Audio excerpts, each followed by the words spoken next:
देखिए नीचे दिए गए कथन सत्य है या असत्य है, कारण के साथ अपने उत्तर दीजिए। अगर मान लो बेटा सत्य है तो आपको बताना है क्यों सत्य है, असत्य है तो भी आपको कारण देना है कि भाई क्यों असत्य है।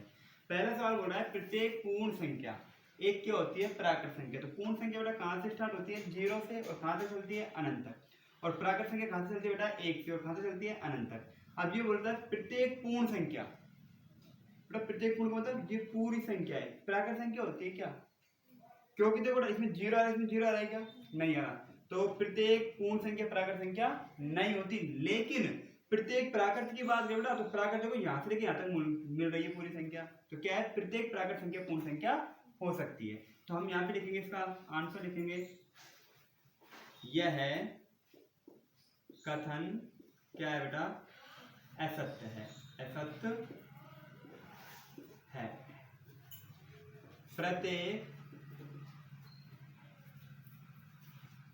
प्रत्येक पूर्ण संख्या प्राकृत संख्या नहीं होती है। लेकिन प्रत्येक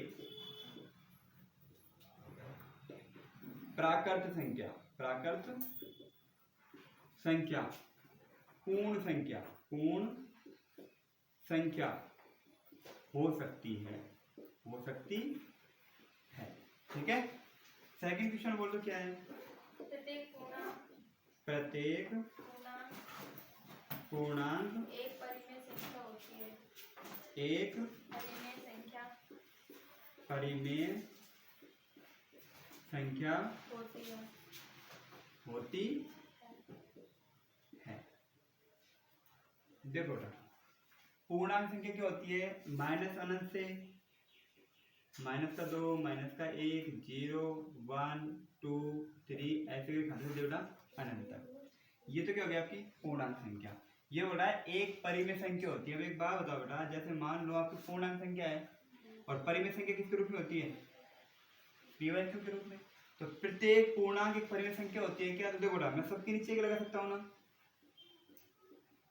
हूँ ना, तो आप बोल सकते हो क्या कि यह कथन क्या है बेटा, सत्य है। क्या है, सत्य है।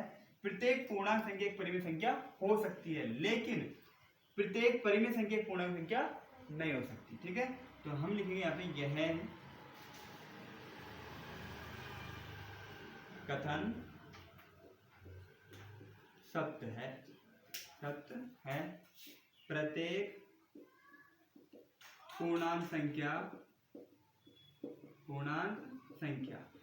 एक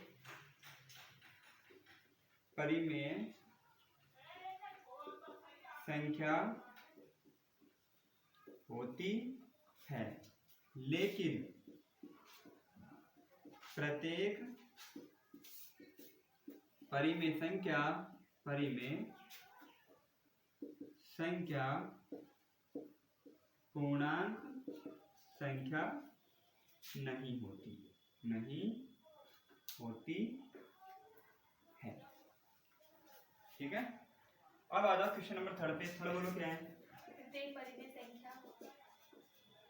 प्रत्येक परिमेय संख्या एक पूर्णांक होती है। एक पूर्णांक संख्या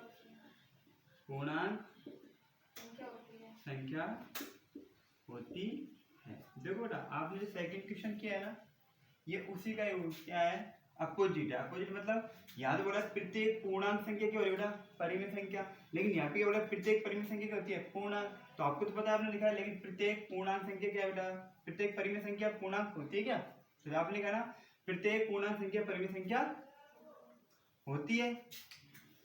प्रत्येक पूर्णांक संख्या एक परिमेय संख्या होती है, लेकिन प्रत्येक परिमेय संख्या पूर्णांक होती है क्या, नहीं। तो आप लिखोगे यह कथन क्या है बेटा, असत्य है। प्रत्येक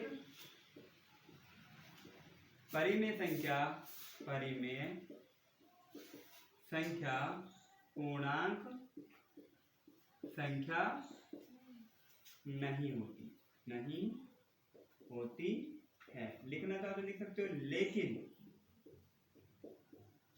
प्रत्येक पूर्णांक संख्या क्या होती है बेटा? परिमेय संख्या होती है